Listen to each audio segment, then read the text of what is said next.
right, welcome everybody. Wow, that microphone is really loud. Sorry. I was bringing my projection voice, but didn't need to. Welcome, welcome. We've got a couple of people still coming in and being seated, so I'm going to start with a mini disclaimer just to make sure nobody is disappointed. This is not about hacking computers.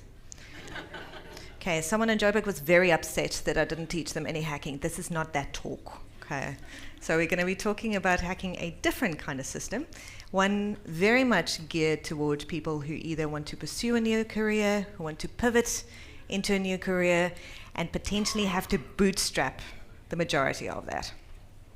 All right. Good. So I found that there are two types of people in the world, generally. You might have met them. I've had to work damn hard to get where I am today, and you better believe I'm going to make your life just as hard before you can get to where I am going. You met some of those? Then you've got the other kind of person. The kind who says, "Ooh, yes, I've had to learn some stuff, eh? It sucked. It was hard. But here, this is what I learned. Hopefully this helps you get to where you are a little bit faster, a little bit sooner than I did." So I know which one I am. I'm guessing if you're in this room, you're the same as I am. And hopefully we can make a bit of an impact when we leave this room today. So I could tell you a lot about who I am, where I'm from, where I've been, but that's not necessarily how I'm here. Most specifically, Ewald is how I am here. I am told that Ewald is to blame for most things. This would be one of them. Nevertheless, I am here just to share some of the things that I have learned in building my own business, and in the hopes that it will help you as well. So for a very long time, I thought that certain jobs were only for certain people, because where I'm from, university is only for certain people. People who've got the money, people who have got very good grades, and people who actually knew what they wanted to be when they grew up. I didn't tick any of those boxes. But to be perfectly honest, even if I did have the money and if I did have the grades, for me, the idea of spending that amount of time pursuing just one thing, no thanks. I had way too much to do. The fact that at the time I had no idea what any of those things were was, of course, entirely besides the point. But nevertheless, at 16, I dropped out of high school. I was a waitress. I was a shooter girl, sold furniture for a living, and at some point I was a personal assistant. Now I learned two very important things from that role. Firstly, that I am a terrible personal assistant. Secondly, some jobs exist purely for you to understand what it is that you're not meant to be doing with your time. And that is okay. That's part of the process. That's part of the journey. Very few of us grow up knowing exactly where it is that we're going, and this is part of that exploration. So fast forward a couple of years, and I got the opportunity to work at a business school. Now the irony of being a high school dropout, landing up working at an academic institution was, not entirely lost on me. But it was a great learning ground. It was. And as most of you, I think, would know, in the academic world, progress is literal, and it is quite literally a staircase. You get the one qualification, and then it allows you to get the next one, and then it allows you to get the next one, and so on and so forth, until eventually, theoretically, you reach the top. So, where I worked, studying was available, was encouraged, was probably expected even. And at some point I decided to enter this particular stairway at my entry point. It was not particularly high up on the ladder, but nevertheless I went and I studied and I got the certificate, and when I did I was underwhelmed. You see, I felt like I had learned so much more just by practically doing things and getting hands-on and getting dirty and learning and failing and all of those things. And it felt like I was learning much more effectively outside of the classroom than in it. And it took me a little while to kind of formulate and realize that the traditional path is great. It's an option for many. It's even the right option for some. but it isn't the right option for all of us. Now, it's a different story if you're studying to be a brain surgeon. A brain surgeon kind of needs to know the pointy end of the scalpel, right? But how many of us really want to be brain surgeons? Something else that it took me some time to realize is that even though I didn't have a string of qualifications on my name, it didn't mean that I had to be happy with whatever opportunities came across my path. The system was never designed to include every kind of thinker from every kind of background and every type of learner even.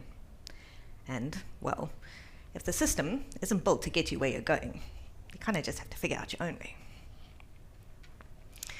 So, like on any good journey, we can always come across some barriers. And when we talk about these barriers, chances are we'll spend a lot of time talking about the obvious ones. Lack of funding, lack of credentials, lack of access, lack of network. But there's another set of barriers that we generally don't talk about nearly enough. And these are the barriers that trip us up the most. And those are the ones that we create for ourselves. Now the clue is kind of in there when we call it limiting beliefs. Because what we believe we are capable of very much determines how far we go or how soon we give up.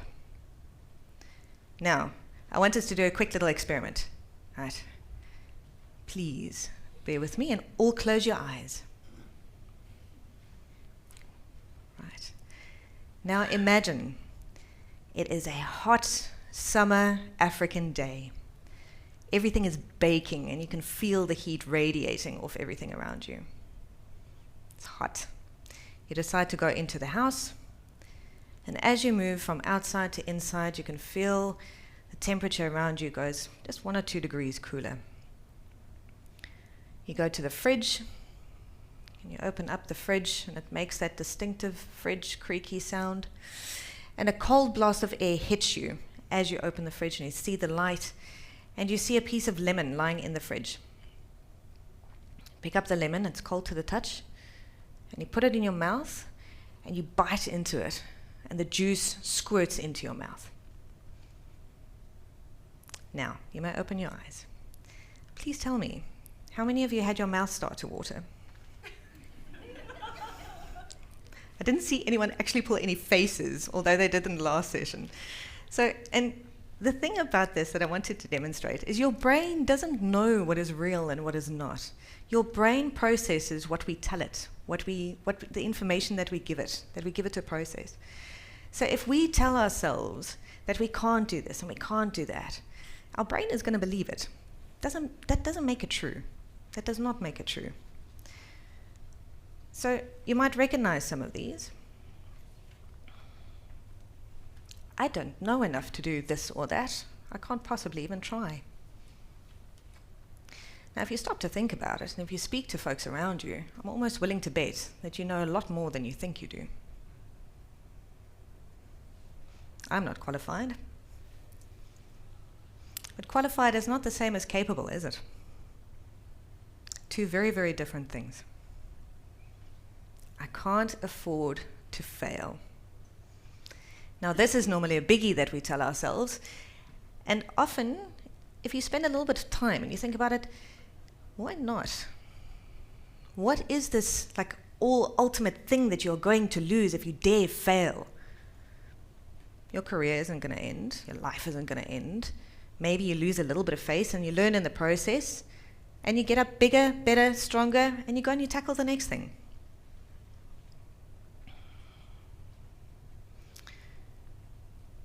We discount ourselves way too easily. We keep ourselves out of the room, out of the running, out of the conversation, because we keep ourselves too small, because we're afraid to put ourselves out there. We believe that we are not good enough, not skilled enough, or worst of all, we're not ready. Ready is a myth. We don't become ready. We are never ready. We become more. We either become more capable, more willing, more isolated, more reclusive? And what that is entirely up to us, what we choose.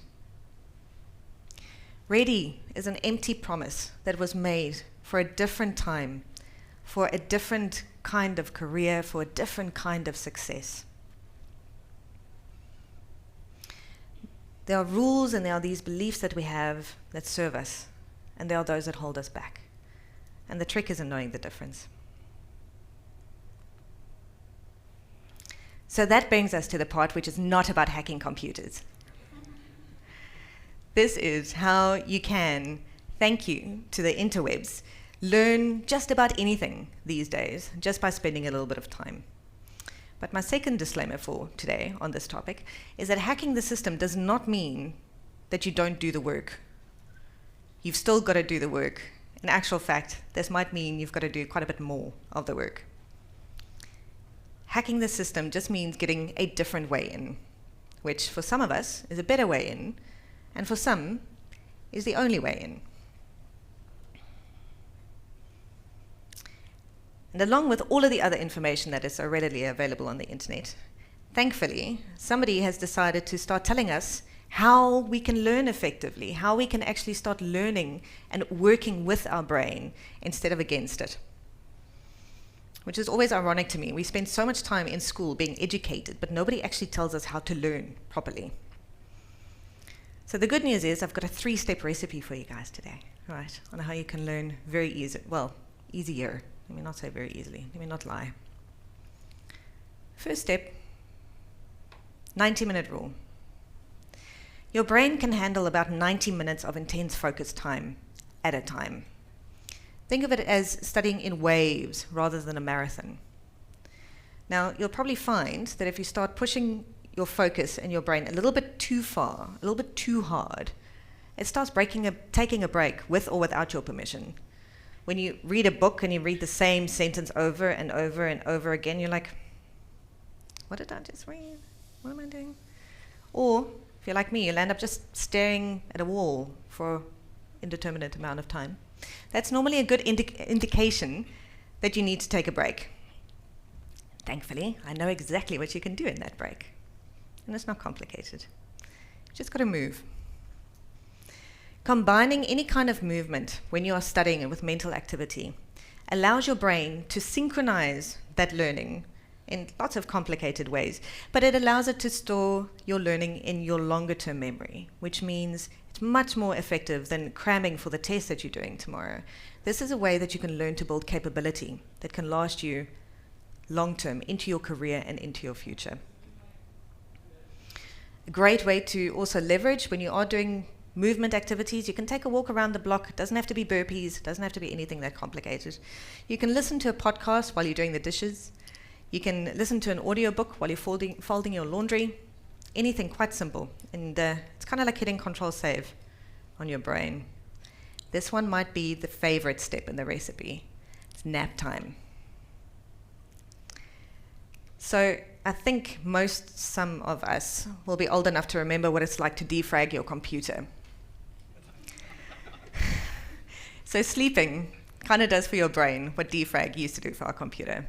It gets rid of all the junk files, it gets to sort everything out, and it gets to do the cleanup and organize everything a lot more effectively because your conscious self, is not in there kind of getting in the way. You're not taking up so much space. So then you allow your brain to clean up, clear out, gets rid of the gumph, and it keeps on to the good stuff, and again, into your longer term memory. So a 3-step recipe. 90 minutes, move a little, nap time. This then brings us into the next section where you actually start to build this capability. So where do you start when you don't know where to start? Like with most things, you start on YouTube. So let's say, for instance, if you want to shift into product design or into UX design or into design thinking, a great way to start is to hop onto YouTube, start just searching for some key phrases, just see what you can find. You'll very quickly start seeing that there are some names that pop up more often than others, that come up from maybe more credible sources. and you'll start to recognize some of these conversations, and you'll pick up some phrases. And once you have a little bit of context, then you can actually start digging a little bit further into it. Now, this, I confess, I included because at DevConf, right, GitHub, I did go and check. There are good things there. I don't understand any of it, but it is there. So once you have a little bit of a sense of the direction where you want to go in, then you can go and learn university-level courses for free. Coursera is not the only platform. It just happens to be the one that I know well. Of course, if you do want the certificate, you can get it for a small fee, but there's a wealth of information there on demand. How do you dig even further? Once you have a name, couple of names, couple of topics, you can start searching for podcast episodes. And again, this is when you can combine it with your movement time, right? And you can just absorb so much information. Now, the next thing I know is going to make people uncomfortable. You've got to go where the work lives. You've got to start building proximity to this thing that you are trying to learn, to this industry that you are trying to get into. And that means having conversations with the people that are already doing the work, that are already there. Great way also to learn, free webinars, there's plenty of them. Since COVID, everybody wants to do everything online. It's great. If you're from a tiny town like I am, that makes things very, very accessible. Join communities. We know that there are communities not just on these two platforms, but go where the conversations are. And even if you don't say anything initially, you can lurk a little bit. Just like hang around. Eventually, when you feel comfortable, at least introduce yourself. Hey, I'm new here. I'm keen on learning X, Y, Z. Keep an eye out for projects where people are looking for volunteers, something like that. And just like that, you can start getting into the room and start getting involved. In-person meetups, also very useful. You go, you land up in a conversation. 91, you can get practical on a project. You can start experimenting. I learned through a design thinking meetup where we solved all manner of really ridiculous problems, hypothetically, but it was great because it got some useful practical exercise and practice into it. Lunch and Learns also, a great opportunity. Lots of global established companies, institutions offering learning. They all make these things quite readily available. Now let's say you have found a couple of people that you really enjoy. You enjoy their content. They are speaking about things that you resonate with. A great way to exponentially just supercharge your learning is to go and see who did they learn from. Because we make the mistake of thinking that, okay, I learned this thing, I'm very clever. But every person we learned from someone else, and they learned from someone else. And they have books that shape their thinking, and they have all these different directions that they have brought into their practice. Because one thing to keep in mind, if you are following this route and if you're taking your own learning, you don't have a teacher that is going to be there to teach you critical thinking, to get you to question these things. So that is something that you need to do for yourself. So make sure that what you consume is varied and differentiated enough so that you don't just have an opinion, you actually have context and an opinion. Oh, sorry, there's a learning tree. Ta-da. After this, when you start experimenting, when you start learning, the next very important and sometimes awkward part is to show your work. With this, your capability needs to start getting visibility. It helps no one, you least of all, if you are the world's best kept secret. People need to know what you're capable of. They need to be able to see your thinking and to see what it is that you're spending time on. Simple ways to do it. 3 things I learned this week. Nice and easy, right? Doesn't have to be perfect. You can choose your platform, whether it's GitHub, whether it's Blue Sky, or whatever it is. Just share something simple and share your learning, and do not get hung up on it being perfect. You don't have to make a statement about an industry. You can just reflect. You can just say, this is what I noticed, this is what I see. Reflections on a webinar or a book that you've read, It's a great way to start a conversation, and it's a great way to get recommended more content when people see that you are interested. The previous talk that we just had, there was a whole conversation about, oh, you should read this book, you should read that book. That only happens in conversation. And conversation only happens when we start it. If you try a new tool or a framework, also, it's a great way. Just reflect, what did I notice? What was useful? What was not? And this brings us to third, although it feels like the second half of the session. Holding the door. We often think of success as a one-man sport, as a single achievement.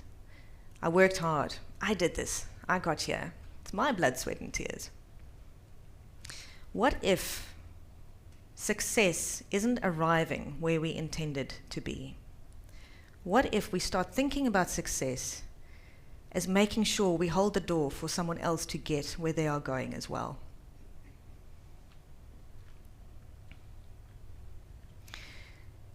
Think back to your first job, and could be in tech, just your first job in general. Chances are most of us, if not all of us, we had somebody that gave us a shot. Somebody that let us in and said, yeah, okay, see what you can do, when technically they shouldn't have. Now imagine they didn't. Things might be a little bit different today.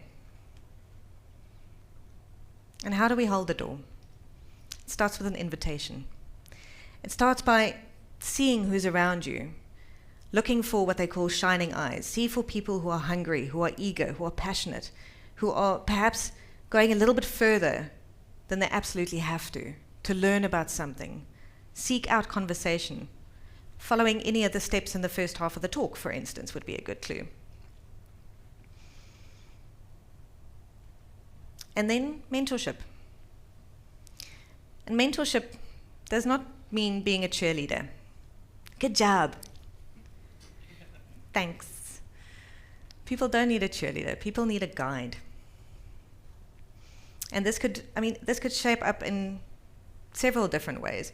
Tap on the shoulder mentoring. Hey, you seem to be interested in this. We're working on this project. Come join us. Come see what we're doing. Come and shadow the project. Come and join the conversation. See if there's anything there that's interesting to you. If you have somebody who taps you on the shoulder and says, hey, I think you should do this talk at DevConf. Peer-to-peer mentorship, just as good. You cannot know everything.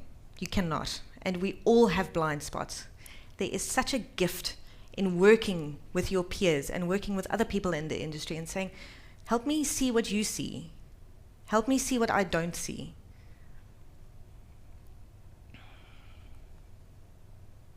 Another thing that we tend to do, social media I think has made it even worse, is we share this shiny story. Hey, look, this thing that we did. It's perfect, it's awesome. Nothing went wrong at all, ever. And somehow we believe those posts. But the real learning is in sharing the entire map, the messy middle, where things went really wrong, the false starts, the detours, the personal assistant job that really did not work out that well. But, share the whole story, because you never know who else is facing a similar challenge and who you might help just get around that bump and just get over that hurdle purely for the fact that they know that somebody else did, because there's proof.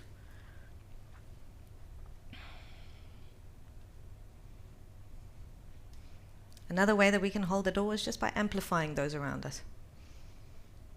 It's not hard. Introduce someone. Hey, I think you're going to be great for this job. They're looking for talent. Have you met Liz, who's a fantastic photographer? Hey, Liz. Recommend someone. Invite someone to a conversation. If you see that a conversation is happening or opportunity comes to the table and you know somebody who you think would be either a good fit, eager to learn, or just maybe curious, invite them in.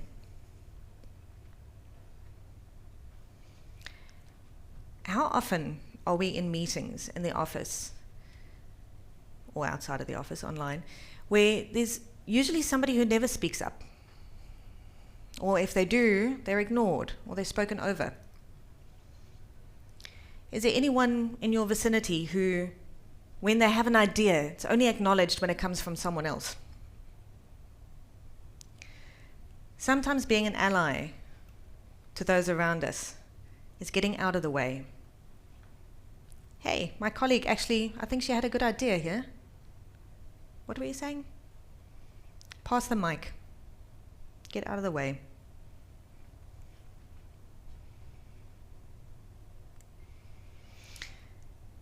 Now, especially with technical jobs, and I believe in software and in technology, we hear about soft skills, right? It sounds soft and it sounds fluffy. Soft skills are some of the hardest things that you will ever, ever, ever learn. And you're never done learning them. They start, and then you continue to learn them. And why is this important? Because everyone can learn a tool brilliantly. You can be an expert in this tool. I can follow a manual, I can follow instructions. Anyone can follow a process. But not everyone is the kind of person who you want to be working with, who you want to be rooting for, who you want stuck if there's a big outage at 3 a.m. in the morning. Who do you want to be dealing with? Do you want to be dealing with yourself at 3 a.m. in the middle of a crisis? So there's a couple of simple, easy things to keep in mind as well. Empathy. This one is probably known as the biggest and the softiest and the fluffiest of them all. Well, empathy is not necessarily crying because your colleague is crying. Empathy serves me as a very good reminder that it's probably not about me. If your boss is giving you a hard time or your colleague is just being really, really snappy and just rude, instead of internalizing it, empathy allows you to see something as external, and it allows you to see it as belonging to somebody else and not necessarily directly related to you. Not necessarily that you are in the dog box. Communication is another big one. Because our biggest mistake is that we think we know. I think I know what I'm communicating to you, and I think I know what you are hearing. But a lot of that is based on assumption. Especially in team environments and project environments. It's obvious. I shouldn't even have to ask. How many of us have said that before in our lives? I know I have, definitely. So what's obvious to you might not be obvious to the next person because they don't have the same insight, the same perspective, the same experience that you do. Most of the misunderstandings comes just from not communicating and not making what we want explicit.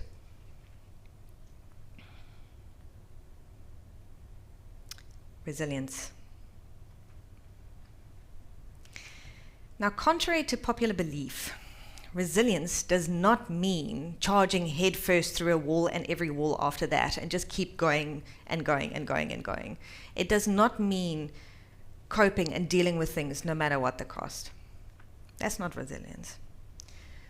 Resilience is in being able to keep consistency rather than intensity.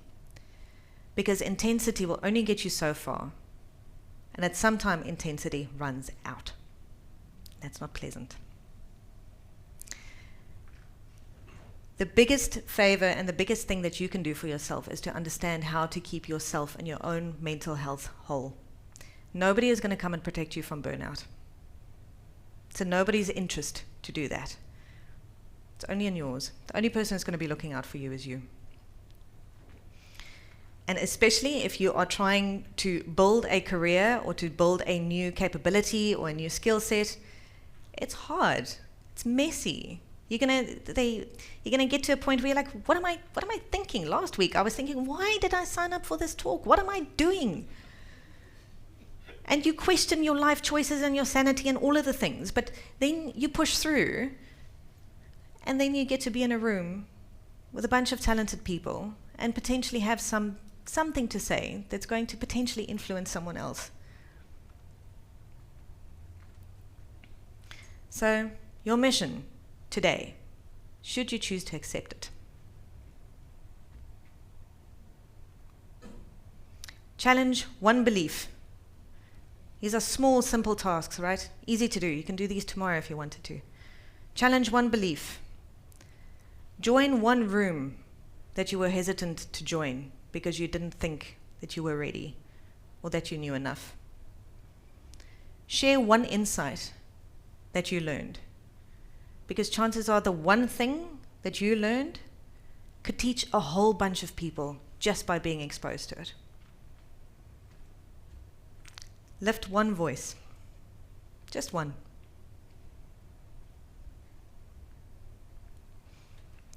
Now, I know many of the DevConf attendees are regulars, and you might know the people in the room. You might recognize some. I know we all know Ewald and Dale. But have a look around and see who you see.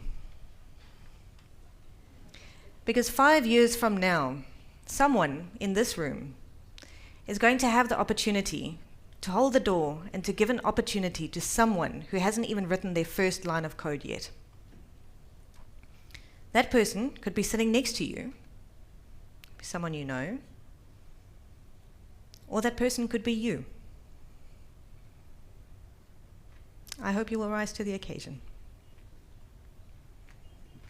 Thank you very much, everybody.